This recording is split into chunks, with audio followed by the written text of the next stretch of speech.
भाइयों, शेरशाहबादी कौम पूरी दुनिया में अपनी मेहमान नवाजी और अपनी नरमी के लिए जानी जाती है। और मैं 2009 से आपके बीच में आ रहा हूं। मैं यूपी बनारस का रहने वाला हूं। आपने मेहमान के तौर पर बुलाया है, मेहमान की इज्जत का ख्याल रखिए। मुझे आपका प्रोग्राम बर्बाद नहीं करना है।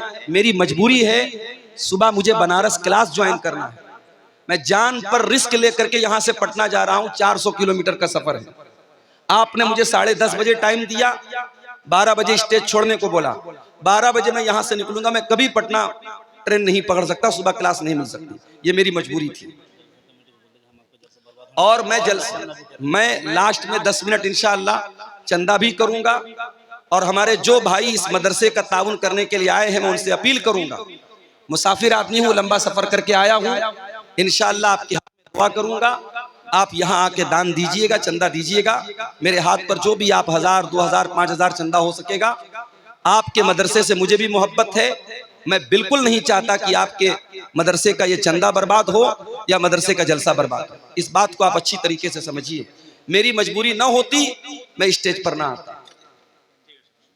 मेरे भाइयों, हम और आप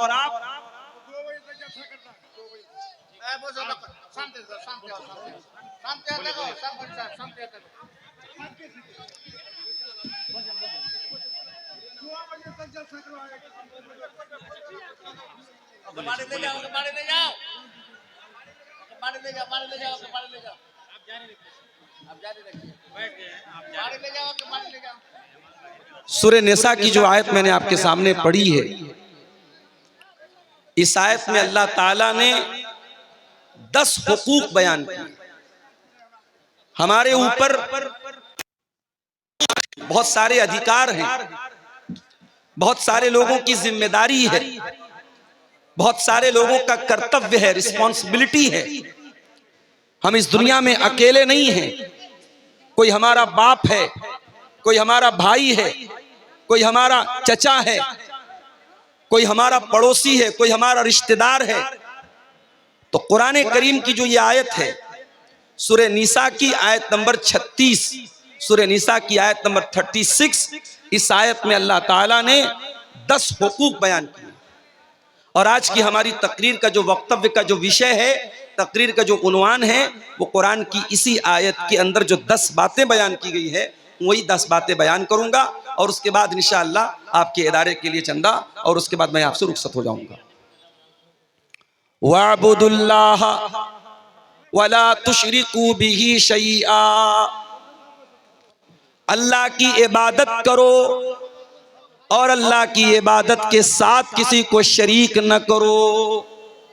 ये पहला हक अल्लाह ने बयान किया। इस धरती पर हम आए हैं, इस दुनिया में हम आए हैं, उस पालनहार की, उस पैदा करने वाले की, उस सृष्टि करने वाले की हमें और आपको इबादत करना है। उसी के आगे सर झुकाना है, उसी से लौ लगाना है, उसी से मांगना है, उसी से डरना है, उसी से मोहब्बत करना है। अल्लाह की इबादत में हमें और आपको किसी को शरीक नहीं करना है। मेरे प्यारे साथी, उसी एक अल्लाह की इबादत का इकरार 5 टाइम की नमाज में हर रकात में हम और आप करते हैं। इय्याका नअबुदु व इय्याका नस्तईन, ऐ अल्लाह हम तेरी ही इबादत करते हैं और तुझ ही से मदद मांगते हैं। हमारा माबूद भी तू है, हमारा मुश्किल कुशा भी तू है, हमारी बिगड़ी बनाने वाला भी तू है, बे औलाद को औलाद देने वाला भी तू है, निर्धन को धनवान बनाने वाला भी तू है, निर्बल को बलवान बनाने वाला भी तू है, कमजोर को ताकतवर बनाने वाला भी तू है, गरीब को अमीर बनाने वाला भी तू है, जलील को इज्जत देने वाला भी तू है और इज्जत वाले को जलील करने वाला भी तू है। व तु इज्जु मन तशा व तुज़िल्लु मन तशा, ऐ अल्लाह तू जिसको इज्जत दे दे उसको कोई जिल्लत देने वाला नहीं है, और तू जिसको जिल्लत दे दे उसको कोई इज्जत देने वाला नहीं है। यह है तौहीद, इसी का नाम है तौहीद और इसी का अपोजिट है शिर्क। अल्लाह की नजर में सबसे बड़ी नेकी क्या है? तौहीद है। और सबसे बड़ा पाप क्या है? शिर्क है। अगर आप बहुत बड़े नमाजी हैं, अगर आप पांचों टाइम की नमाज पढ़ते हैं, रमजान का पूरा रोजा रखते हैं, हज कर चुके हैं, उम्रा कर चुके हैं, मस्जिद में मदरसा में खूब दान देते हैं, लेकिन अगर आपकी तौहीद गड़बड़ है, अगर आपने एक अल्लाह को छोड़ करके किसी और के ऊपर अपना विश्वास रखा है, अकीदा रखा है, आपने किसी कब्र पे जाकर के कब्र वाले से मांगा है, किसी पत्थर की मूर्त के आगे जाकर के हाथ जोड़ा है, किसी पेड़ किसी नदी की इबादत अगर इंसान ने की है, कान खोल करके सुन लो, अल्लाह कुरान में कहता है कुल हल नुनब्बिउकुम बिल अक्सरीन आमाला अल्लज़ीना दल्ल सायुहुम फिल हयातिद दुनिया व हुम यहसबूना अन्नहुम युहसिनून सुना। अगर तौहीद नहीं है, सारी नेकी अल्लाह ताला के यहाँ बर्बाद हो जाएगी। हज बर्बाद, उम्रा बर्बाद, नमाजें बर्बाद, दान खैरात बर्बाद, ज़कात बर्बाद, कोई नेकी अल्लाह ताला के यहाँ उसका कोई मूल्य नहीं होगा, कोई वैल्यू नहीं होगी, कोई एतबार नहीं। इसीलिए अल्लाह के नबी फरमाते हैं ला तुशरिक बिल्लाहि व इन कुतिलता व हुर्रिकता, खबरदार अल्लाह के साथ कभी शिर्क मत करना। कत्ल कर दिया जाए, जान से मार दिया जाए, जला दिया जाए, अपनी जिंदगी को दांव पे लगाना पड़ जाए, जिंदगी को से हाथ धोना पड़ जाए, अपने आप को कत्ल करवाना पड़ जाए, ऐसे हालात आ जाएं, ऐसी परिस्थितियां आ जाएं, तब भी अपने ईमान से समझौता मत करना, अपनी तौहीद से समझौता मत करना। तो ये 10 बातों में पहली बात। और आगे बढ़िए। उसके बाद फरमाया व बिल वालिदैनि एहसाना, और अपने माता पिता के साथ, अपने माँ बाप के साथ तुम अच्छा सलूक करते रहना। इस माँ ने 9 महीने तुमको पेट में रखा और अपनी जान पर खेल करके तुझको जन्म दिया और 2 साल तक तुझको अपना दूध पिलाया। इस बाप ने उंगली पकड़ करके तुझको चलना सिखाया, तेरे आराम के लिए गर्मी, जाड़ा और बरसात के हर मौसम में अपने आप को खटाता रहा, तपाता रहा, तेरे सर पे छत बनी रहे, तू तरक्की करे, तुझे इज्जत मिले, तुझे नाम मिले। तेरे बाप ने क्या क्या तकलीफें सही तू नहीं जानता। अपने माता पिता का सम्मान करो, आदर करो, अपने माँ बाप की इज्जत करो, उनके साथ हमेशा अच्छा सुनो। और अगर तुम्हारे माँ बाप बूढ़े हो जाएं, तुम्हारे पास जवानी है और तुम्हारे माँ बाप तुमको बुढ़ापे में मिले हैं, खबरदार कोई ऐसा काम न करना, कोई ऐसी हरकत न करना कि बूढ़े माँ बाप की आंखों में आंसू आ जाए। फरमाया इम्मा यबलुगन्न इंदकल किबरा अहदुहुमा औ किलाहुमा फला तकुल लहुमा उफ्फिन वला तनहरहुमा वकुल लहुमा कौलन करीमा।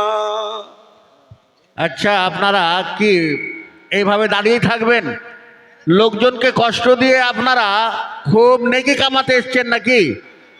এদিকে যতটি লোক আছে, লোকগুলা যদি না বসে তো ভলেন্টিয়ারদেরকে বলছি তোমরা এরাকে টেনে ফেলে দাও, বাহির করো রেখে, বাহির করো রেখে এখান থেকে। আর তোমরা কেন দাঁড়িয়ে আছো? দাঁড়িয়ে কোরআন হাদিসের কথা শুনতে হয়? এত ভরি ভরি জালসা শুনছো আর আমল কিছুই নাই তোমাদের। এই সামনে দিয়ে কেন তোমরা দাঁড়িয়ে আছো? বসো। একবারে হায়া শরম একবারে বিক্রি করে ফেলেছে। বসে যাও। এই সামনেখানে এখানে কেউ দাঁড়িয়ে থাকবে না। चलिए शुरू कीजिए। फरमाया तुम्हारे वालिदैन, तुम्हारे माँ बाप अगर बूढ़े हो जाएं और तुम जिंदा हो, तुम बाकी हो, तुम्हारे सामने माँ बाप बूढ़े हो जाएं, फला तकुल लहुमा उफ्फिन, तो खबरदार अपने माँ बाप को उफ भी मत कहना, वला तनहरहुमा, उनसे डांट करके, उनसे बदतमीजी के साथ कभी बात मत करना। सारे जमाने के लिए अच्छे हो तो क्या हुआ, अगर अपने माँ बाप के लिए अच्छे नहीं हो, माँ बाप से अदब से बात नहीं करते, तमीज से बात नहीं करते, तो तुम अल्लाह की नजर में एक अच्छे इंसान नहीं हो, एक अच्छे मुसलमान नहीं हो। उसके बाद फरमाया वकुल लहुमा कौलन करीमा, और जब भी अपने माँ बाप से बात करो नम्रता के साथ बात करो, आदर के साथ बात करो, नरमी के साथ बात करो, कोमल स्वभाव के साथ बात करो, अच्छे लहजे में बात करो। उसके बाद फरमाया वक़्फ़िज़ लहुमा जनाहज़्ज़ुल्लि मिनर रहमा वक़ुर रब्बिरहमहुमा कमा रब्बयानी सगीरा। और अपने माँ बाप के लिए अपने नरमी के बाजू को बिछा दो, उनके लिए अपने आप को छोटा कर लो। कभी माँ बाप से ऊंचा बनने की कोशिश न करो, उनसे बड़ा बनने की कोशिश न करो। और ये दुआ भी अल्लाह ने सिखा दी, हर बच्चे को, हर लड़के को, हर लड़की को अपने माता पिता के लिए दुआ करनी चाहिए, रब्बिरहमहुमा कमा रब्बयानी सगीरा।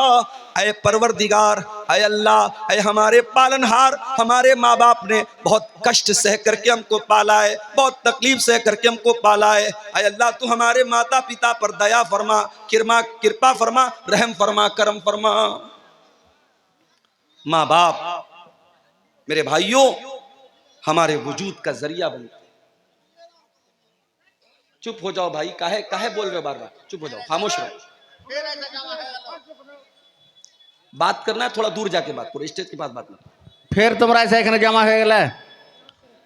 फरमाया कि अपने माँ बाप के साथ कमेटी नरमी के साथ बात करो।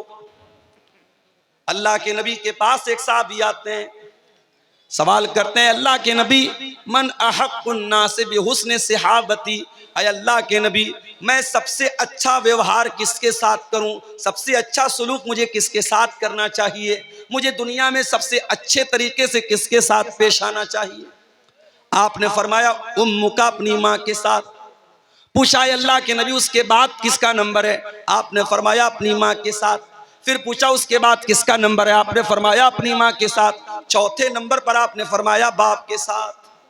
माँ का हक ज्यादा है, माँ ज्यादा कष्ट सहती है, माँ ज्यादा तकलीफ उठाती है। माँ का नाम अल्लाह के नबी ने 3 बार लिया है।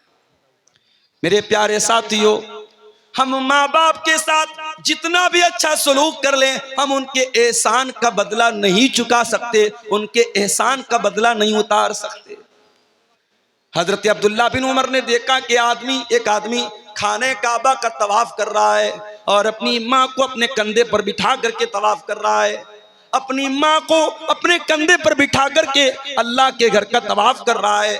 हजरत अब्दुल्ला बिन उमर ने कहा, उस आदमी ने अब्दुल्ला बिन उमर से कहा कि अय अब्दुल्ला बिन उमर, आज मैंने अपनी माँ को तवाफ करा दिया, आज मैंने उम्रा करा दिया, आज मैंने माँ का हक अदा कर दिया। अल्लाह के प्यारे हजरत अब्दुल्ला बिन उमर ने फरमाया कि वला ज़फ़रतन, ऐ मेरे भाई, अभी तो तेरी माँ ने तुझको जन्म देने के टाइम तेरी माँ को जो पीड़ा हुई थी, जो दर्द हुआ था, तेरी माँ की जुबान से जो आह की आवाज निकली थी, अभी तो तूने उस आवाज का भी हक अदा नहीं किया है। उनका हक अदा नहीं कर सकते। कोशिश करो कि हमारे माँ बाप को हमारी वजह से कोई दुख न हो। ठीक है, वो गलत हो सकते हैं। एक उम्र आती है जब माँ बाप बूढ़े हो जाते हैं, चिड़चिड़ापन आ जाता है, बच्चों की तरह बचपना आ जाता है, जिद आ जाती है। ये सोच करके नजरअंदाज कर दो, कभी हम भी छोटे थे, हम भी जिद करते थे, हम भी बहुत सारी बातों के लिए अपने माँ बाप को परेशान करते थे, हमारे माँ बाप बहुत सहते थे। आज हमारा नंबर है, आज हमारी बारी है। अल्लाह ने कहा कि अपने माँ बाप के साथ अच्छा सुनो। उसके बाद नंबर 3, वबिज़िल कुर्बा, और अपने रिश्तेदारों के साथ भी अच्छा सलूक करो। कोई तुम्हारा भाई है, कोई तुम्हारा चाचा है, कोई तुम्हारा ताया है, कोई तुम्हारा दादा है, कोई नाना है, कोई ससुर है। ये जितने रिश्तेदार हैं तुम्हारे, ये रिश्ते तुमने नहीं बनाए, ये रिश्ते अल्लाह ताला ने बनाए हैं। अपने इन रिश्तेदारों के साथ भी तुम अच्छा सलूक करो, उनकी खुशी में शामिल हुआ करो, उनके गम में शामिल हुआ करो। कुछ नहीं कर सकते तो कम से कम मीठे अल्फाज बोल दिया करो, ताकि उनके दिल को खुशी मिल जाए, उनके दिल को तसल्ली मिल जाए। अल्लाह के नबी के पास एक आदमी आया, उसने कहा अल्लाह के नबी, मेरे कुछ रिश्तेदार हैं, मैं उनके साथ अच्छा सलूक करता हूं, लेकिन वो मेरे साथ बुरा सलूक करते हैं। मैं उनके साथ नरमी का व्यवहार करता हूं, वो मेरे साथ बदतमीजी करते हैं। अय अल्लाह के नबी, मुझे क्या करना चाहिए? आपने फरमाया जैसा तुम बयान कर रहे हो, जैसा तुम बता रहे हो, अगर तुम अपने रिश्तेदारों के साथ ऐसा ही कर रहे हो, फकअन्नमा तुसिफ़ुहुमुल मल्ला, तो तुम उनके मुंह में जहन्नम की आग की राख भर रहे हो। यानी तुम तो अच्छा काम कर रहे हो, लेकिन वो बदतमीजी करके, वो गलत काम करके, वो तुम्हारे साथ गलत सलूक करके अपने आप को जहन्नम का हकदार बना रहे हैं। उसके बाद अल्लाह के नबी ने फरमाया, ऐ मेरे सहाबी, तुम जब तक अपने रिश्तेदार की मदद करते रहोगे, उसका सपोर्ट करते रहोगे, उसके साथ अच्छा सलूक करते रहोगे, अल्लाह का एक फरिश्ता हर वक्त तुम्हारे साथ रहेगा, तुम्हारी मदद करेगा। इसलिए मेरे भाइयों, रिश्तेदारों के साथ अच्छा सलूक किया। जब आप दान देने के लिए निकलें, जब आप ज़कात बांटने के लिए निकलें, जब आप गरीबों की मदद करने के लिए निकलें, तो पहले नजर दौड़ाओ कि मेरे रिश्तेदारों में, मेरे खानदान में, मेरे करीब के लोगों में कहीं ऐसा तो नहीं कि कोई ज़कात का हकदार है, कोई सदका खैरात का हकदार है, कोई मदद का हकदार है, कोई ऐसा है कि हम उसकी सहायता कर सकते हैं, उसकी मदद कर सकते हैं। अगर कोई रिश्तेदार है तो पहले उसकी मदद करो। अल्लाह के प्यारे नबी फरमाते हैं, अस्सदक़तु अला ज़िर्रहिम सिंतान, रिश्तेदार को सदका करने से, रिश्तेदार को दान देने से डबल सवाब मिलेगा। सदक़तुन वसिलतुन, सदका का सवाब भी मिलेगा, दान देने का सवाब भी मिलेगा, और रिश्तेदारी को जोड़ने का भी सवाब मिलेगा। आप लोग तो गांव के रहने वाले हैं, गांव में तो अभी भी बहुत अच्छे हालात हैं, शहर के हालात बहुत बुरे हैं। मुंबई में मैं गया, एक आदमी फ्लैट में रहता है, ग्राउंड फ्लोर से 8-9 फ्लोर के ऊपर उसका रूम है, कमरा है, 20 साल से वो रहता है। उसके पड़ोस में कौन रहता है, उसके पड़ोसी का नाम क्या है, 20 साल में उसको ये जानने की भी कभी तौफीक नहीं हुई। ये बड़े बड़े शहरों का ये हाल है मेरे भाई। कौन जीता है, कौन मरता है, जैसे हम कार से जाते हैं, कोई कुत्ता मरा है, कोई बिल्ली मरी है, हम उसको देखते भी नहीं है। वो हालत आज ये इंसान इतना खुद गर्ज हो चुका है, इंसान इतना सेल्फिश हो चुका है, इतना स्वार्थी हो चुका है कि आज कौन जी रहा है, कौन मर रहा है, इंसान को इसकी टेंशन नहीं, इसकी चिंता नहीं। इस्लाम मेरे प्यारे भाइयों इतना खुदगर्ज बनने की इजाजत नहीं देता। इस्लाम ये कहता है तुम दुनिया में अकेले तो नहीं आए हो, एक परिवार के सदस्य बनकर के आए हो, एक फैमिली के मेंबर बनकर के आए हो। जब दुनिया में आंखें खोलते हो, कोई तुम्हारा दादा है, कोई तुम्हारा चाचा है, कोई तुम्हारा ताया है, कोई माँ है, कोई बाप है। इन रिश्तों के बीच में तुम आए हो, इन रिश्तों की कदर किया करो, इन रिश्तेदारों के साथ हमेशा रिश्ता जोड़ा करो। और एक तरीका आपको बताऊं माल में बरकत हासिल करने का। अगर आप ये चाहते हैं कि आपके माल में बरकत पैदा हो, आपके पैसे में बरकत आ जाए, आपके घर में ढेर सारा पैसा आ जाए, आइए आपको एक तरीका बताता हूं। अल्लाह के प्यारे नबी फरमाते हैं, तअल्लमू मिन अंसाबिकुम मा तसिलून बिही अरहामकुम। ओ लोगो, अपने खानदान को पहचानो, अपने रिश्तों को पहचानो, ताकि अपने रिश्तेदारों के साथ तुम अच्छा सलूक कर सको। जब तुम अपने रिश्तेदारों के साथ अच्छा सलूक करोगे, उनको पहचानोगे, उनके खुशी और गम में शामिल हो जाओगे, अल्लाह के नबी फरमाते हैं, फ़इन्नहा महब्बतुन फिल अहली मनसातुन फिल असरी मसरातुन फिल माली। उससे 3 फायदा होगा, 3 बेनिफिट होगा, 3 लाभ होगा। पहला लाभ तो ये होगा कि परिवार में मोहब्बत बढ़ेगी, दूसरा फायदा ये होगा माल में बरकत पैदा होगी, और तीसरा फायदा ये होगा कि आपकी उम्र में अल्लाह बरकत देगा। अगर आप दौलत वाले हैं, अगर आप करोड़पति हैं, अगर आपको अल्लाह ने नवाजा है, अपनी दौलत अपने ऊपर खर्च की तो क्या की, अपने बीवी बच्चों पर खर्च की तो क्या की। दौलत का सही इस्तेमाल तो यह है, अपने बाल बच्चों की जरूरत पूरी करने के बाद, अपनी जरूरत पूरी करने के बाद हम ये देखें हमारे रिश्तेदारों में कौन है जो हमारी मदद का हकदार है, और आगे बढ़ करके किसी गरीब की लड़की की शादी करा दें, किसी का घर टूट रहा है उसका टूटा हुआ घर बना दें, किसी की मदद कर दें। मेरे प्यारे साथियों, ये तीसरा हक है जो अल्लाह ताला ने इस आयत में बयान किया, वह बिज़िल कुर्बा, अपने रिश्तेदारों के साथ भी तुम अच्छा सुनो। उसके बाद फरमाया वबिल वालिदैनि ihsanan व बिज़िल कुर्बा वल यतामा, और यतीम के साथ तुम अच्छा सलूक करो। यतीम किसको बोलते हैं? अनाथ, जिसके बाप का इंतकाल हो गया। दुनिया में इंसान बाप की कदर नहीं करता, लेकिन जब बाप मरता है तब इंसान को महसूस होता है कितनी बड़ी दीवार होता है बाप। जिस बच्चे का बाप इंतकाल कर जाए, जो बच्चा यतीम हो जाए, अनाथ हो जाए, आज मदरसों में देखो अनाथ बच्चे पढ़ते हैं। जिन बच्चों के बाप जिंदा हैं वो घर से फोन करते हैं, बच्चों की हाल चाल लेते हैं, बच्चों को पैसा भेजते हैं, कभी कभार मिलने के लिए आते हैं, बच्चों को टॉफी देते हैं, सामान दे देते हैं। सोचो उन्हीं बच्चों में जो बच्चा अनाथ है, जो बच्चा यतीम है, वो बेचारा अपने आप को कितना बेबस महसूस करता है। सारे लोगों को प्यार करने के लिए उनका बाप मौजूद है, मेरा कोई बाप नहीं है, मेरे बाप दुनिया में नहीं है। इसलिए अल्लाह ताला यतीम के साथ, अनाथ के साथ अच्छा सलूक करने का हुक्म देता है। फरमाया वल यतामा, और अपने यतीमों के साथ तुम अच्छा सलूक करो। और माशाअल्लाह देखिए, बच्चा लाया है शादी का कोई सामान, कौन दिया बेटा? अम्मी दी।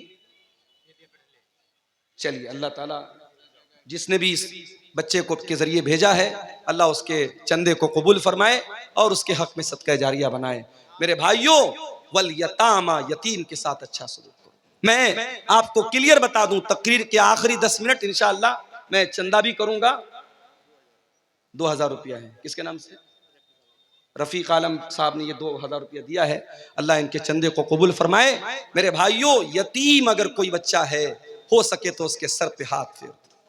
ये दिल का जो दिल की कठोरता है, दिल की नरमी, दिल की सख्ती को अगर नरमी में चेंज करना है तो यतीम के साथ अच्छा सलूक। एक सहाबी अल्लाह के नबी के पास आए, कहा अल्लाह के नबी, मुझे अपना दिल बहुत कठोर महसूस होता है, दिल बहुत सख्त महसूस होता है। आपने फरमाया जाओ इमसा बिरासिल यतीम, किसी अनाथ के सर पर हाथ फेर दो, किसी यतीम के सर पर हाथ फेर दो, किसी यतीम की मदद कर दो, किसी यतीम के खाने का इंतजाम कर दो, तुम्हारे दिल की कठोरता दूर हो जाएगी। आज मसला तो यही है मेरे भाई, हमारे दिल कठोर हो चुके हैं, हमारे दिल सख्त हो चुके हैं। इस दिल में ना अल्लाह की मोहब्बत है, ना रसूल की मोहब्बत है, ना कयामत का डर है, ना आखिरत का डर है, ना जन्नत की तलब है, ना जहन्नम से बचने का जज्बा है मेरे भाई। तो यतीम के साथ अच्छा सलूक करो। हमारे नबी तो यतीम थे, पैदा हुए तो बाप का साया न था। 6 साल की उम्र में माँ के साथ जा रहे थे, रास्ते में माँ का भी इंतकाल हो गया। मेरे नबी 6 साल की उम्र में डबल यतीम हो गए, माँ भी नहीं बाप भी नहीं। मेरे नबी से बढ़कर के यतीम की पीड़ा को कौन समझेगा, यतीम के दर्द को कौन समझेगा। इसीलिए अल्लाह के प्यारे नबी फरमाते हैं अना वकाफिलुल यतीम कहातैन, मैं और यतीम की परवरिश करने वाला, मैं और यतीम को पालने वाला, यतीम का भरण पोषण करने वाला। कयामत के दिन ऐसे आएंगे। आपने अपनी दोनों उंगलियों से इशारा किया। इसलिए यतीम, अगर आपके समाज में, आपके गांव में कोई बच्चा यतीम है, हो सके तो उस यतीम की परवरिश अपने जिम्मे ले लो। नहीं ले सकते उसके मदरसे का खर्चा अपने जिम्मे ले लो। नहीं कर सकते तो कम से कम देखो कि उसका बेहतर भविष्य बनाने के लिए, उसका अच्छा मुस्तकबिल बनाने के लिए क्या कर सकते हैं आप। यतीम के साथ अच्छा सलूक।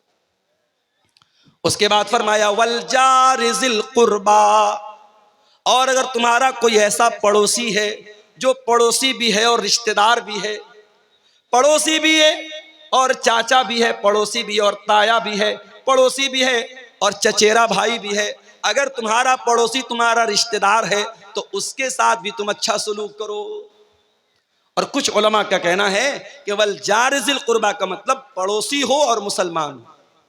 इस्लाम तो वो धर्म है मेरे भाइयों, इस्लाम तो वो मजहब है, अगर आपका पड़ोसी मुसलमान नहीं है, नॉन मुस्लिम है, हिंदू है, सिख है, ईसाई है, किसी भी मजहब का मानने वाला है, आपका पड़ोसी किसी भी संप्रदाय से, किसी भी वर्ग से, किसी भी जाति से, किसी भी धर्म से ताल्लुक रखता है, इस्लाम ये कहता है अपने पड़ोसी को तकलीफ न पहुंचाना, अपने पड़ोसी के साथ अच्छा सलूक करना।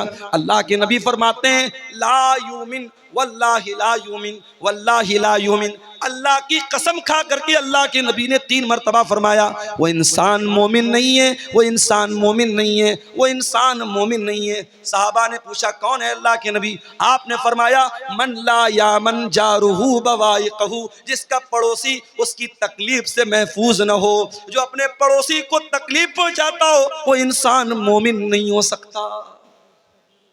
इस्लाम तो वो दीन है मेरे भाई। आपके घर में गोश्त बन रहा है, आपके घर में सब्जी बन रही है, आपके घर में दाल बन रही है, आपके पड़ोसी के बच्चे भूखे हैं, अल्लाह के प्यारे नबी फरमाते हैं इज़ा तबख्त मरकतन फअक्सिर माअहा, जब तुम झोल बनाओ, जब तुम सालन बनाओ, जब तुम शोरबा बनाओ तो उसमें पानी थोड़ा सा बेशी कर दो, पानी थोड़ा सा बढ़ा दो, ताकि तुम्हारे पड़ोसी के भूखे बच्चे भी उसमें से खा लें। ये इस्लाम की शिक्षा है, ये इस्लाम की तालीम है। अपने पड़ोसी के साथ अच्छा सलूक करो।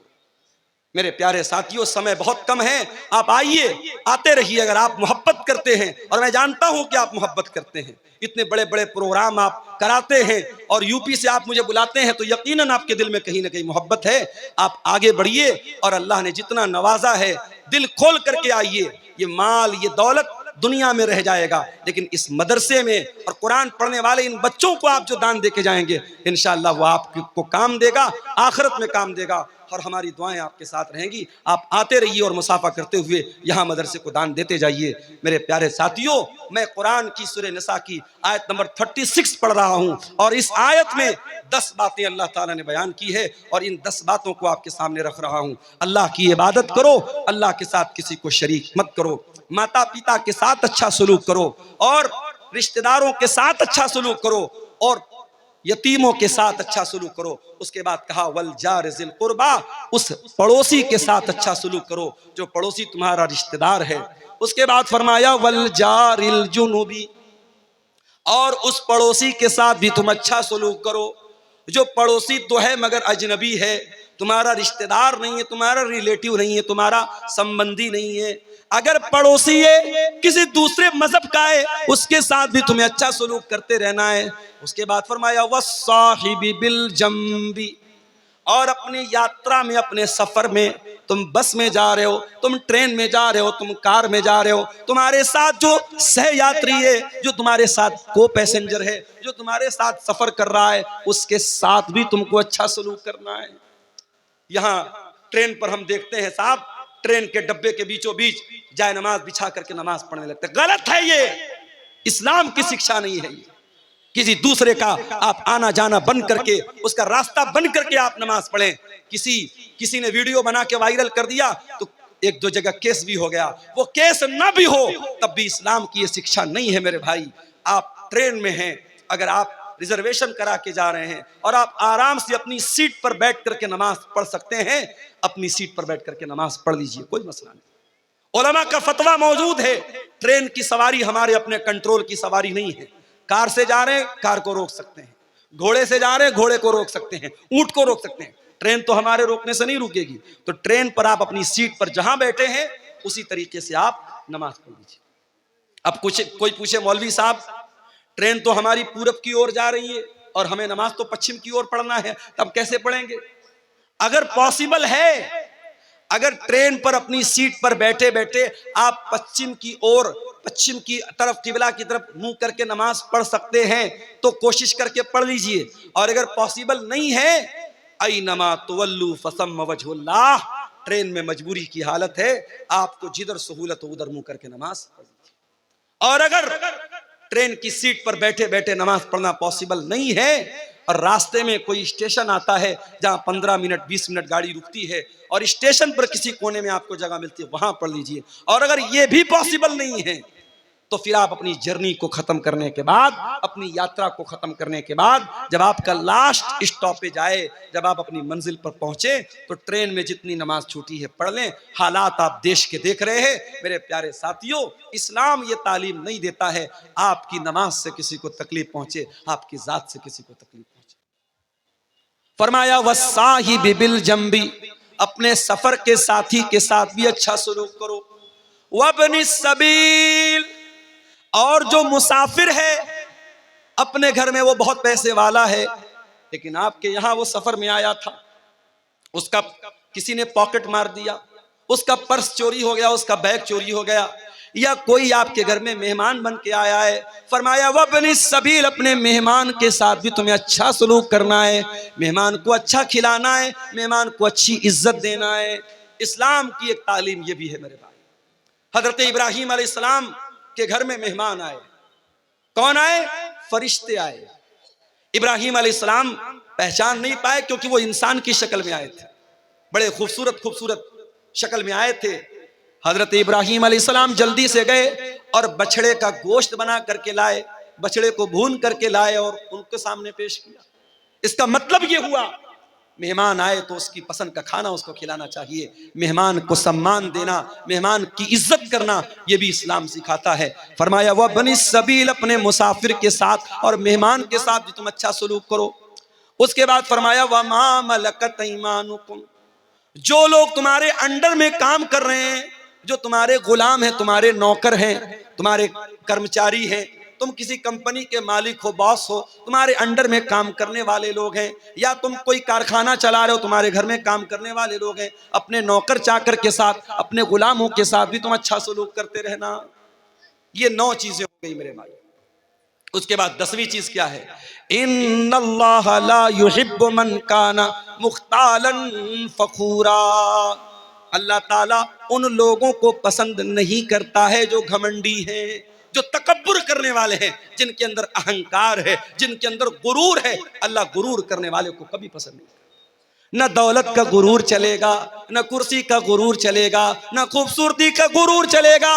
बहुत बड़ी दौलत वाला था कारून, अपने खजानों के साथ जमीन में धसा दिया गया। बहुत बड़ा बादशाह था फिरौन, उसकी सारी बादशाहत खत्म हो गई और पानी में अल्लाह ताला ने डुबा डुबा करके मार दिया। बड़ी ताकत वाली कौम थी कौम आद, बड़ी ताकत वाली थी कौम समूद, अल्लाह ताला ने हवा की तरह उड़ा दिया। इन्नल्लाह ला युहिब्बु मन काना मुख्तालन फखूरा, अल्लाह ताला अहंकारी लोगों को, मगरूर लोगों को, घमंडी लोगों को पसंद नहीं करता। इसलिए अपने अंदर तवाज़ु पैदा करो।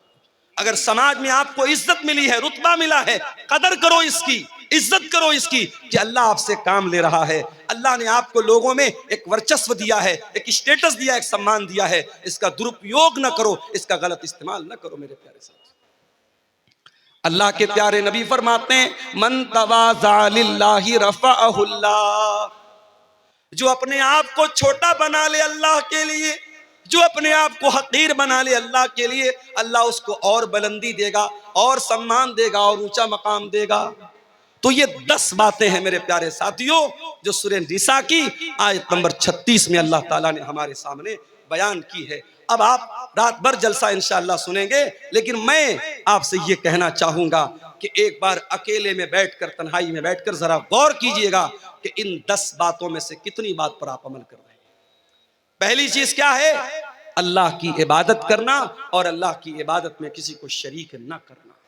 कभी गौर कर लेना घर में जाके, कहीं ऐसा तो नहीं कि हमारे घर में भी बच्चे तावीज पहन रहे हैं, हमारे घर में भी बच्चों के माथे पर काला टीका लगाया जा रहा है, हमारे घर की औरतें भी टोने टोटके कर रही हैं, गलत रास्तों पे जा रही हैं। अगर हो रहा है तो जाके बंद करा दो मेरे भाइयों, अपने अकीदे और अपनी तौहीद को बर्बाद मत करो। दूसरी चीज, माता पिता के साथ अच्छा सलूक। अगर आपके घर में आपके माँ बाप तकलीफ में हैं, आप इस आयत पर अमल नहीं कर रहे हैं, आप जाइए माँ से माफी मांगिए, बाप से माफी मांगिए, और यकीन रखिए जब तक माँ जिंदा है माफी मांग सकते हो, बाप जिंदा है माफी मांग सकते हो। माँ चली गई, बाप चला गया, पछताओगे कि काश मैंने माफी मांग ली होती, काश मैंने अच्छा सलूक किया होता। आज इंसान 4 पैसे कमाता है, माँ की दवा के पैसे उसके पास नहीं है, बाप के इलाज के पैसे उसके पास। अरे ऐसी दौलत इकट्ठा करके क्या करेगा कि तेरी माँ इलाज के अभाव से मर जाए, तेरा बाप छोटी छोटी चीजों के लिए दूसरों का मोहताज बन जाए। अपने माँ बाप के साथ अच्छा सलूक करो, रिश्तेदारों के साथ अच्छा सलूक करो। यतीमों के साथ अच्छा सलूक करो, पड़ोसियों के साथ अच्छा सलूक करो। दूर के पड़ोसी हैं या कोई गैर मुस्लिम पड़ोसी है, नॉन मुस्लिम पड़ोसी है, उसके साथ भी आपको अच्छा सलूक करना है। सफ़र का साथी है, उसके साथ भी आपको अच्छा सलूक करना है। मुसाफिर है, मेहमान है, उसका भी आपको सम्मान करना है। और आपका नौकर चाकर गुलाम लौंडी, उस ज़माने में गुलाम लौंडी होते थे, आज के ज़माने में नौकर चाकर हैं, इनके साथ भी अच्छा सलूक करना है। और 10वीं चीज़ ये है, अपने आप को अहंकार और गुरूर से बचाना है। मेरे भाइयों, अब आप आइए, मैं चंदे का काम शुरू कर रहा हूं, आप आते जाइए। और जो अल्लाह ताला ने आपको नवाजा है, मैं जानता हूं आप जलसे में आते हैं, तैयारी के साथ आते हैं और दान देने के लिए आते हैं। मेरे हाथ पे आप मुसाफा करते हुए, जो भी आप इस इदारे के लिए, ये बच्चे कुरान का हिफ्ज कर रहे हैं यहाँ, और अल्लाह के नबी की हदीस है, खैरुकुम मन तअल्लमल कुरान व अल्लमहु, तुम में सबसे बेहतरीन इंसान वो है जो कुरान को सीखता है, सिखाता है। मेरे अजीज़ों, ये हिफ्ज़ कुरान का मदरसा है। और आप, मैंने देखा कई लोगों ने कुरान भी यहाँ पे मदरसे के बच्चों के लिए दिया है। आप कुरान भी दे सकते हैं, आप रकम भी दे सकते हैं। इन बच्चों के साल भर के तालीम पर और इनके खान पान पर जो खर्च आएगा, उसमें भी आप ताउन कर सकते हैं। आप आगे बढ़िए और इस मदरसे का ताउन मेरे हाथ पे आप करते हुए जाइए।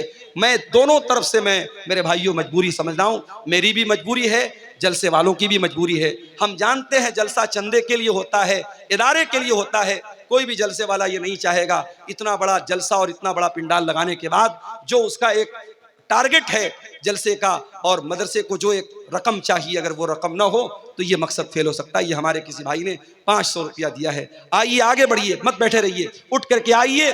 मेरे हाथ पे जो भी आप 1000 2000 दे सकते हैं, दे करके आइए। हमारे बाद मौलाना हुसैन अहमद सलफ़ी साहब, अररिया के बहुत बेहतरीन, मिष्टी ज़ुबान उनकी है, मिष्टी भाषा है, मंगला ज़ुबान के अच्छे मुक़र्रिर हैं। ये हमारे किसी भाई ने 100 रुपया दिया है।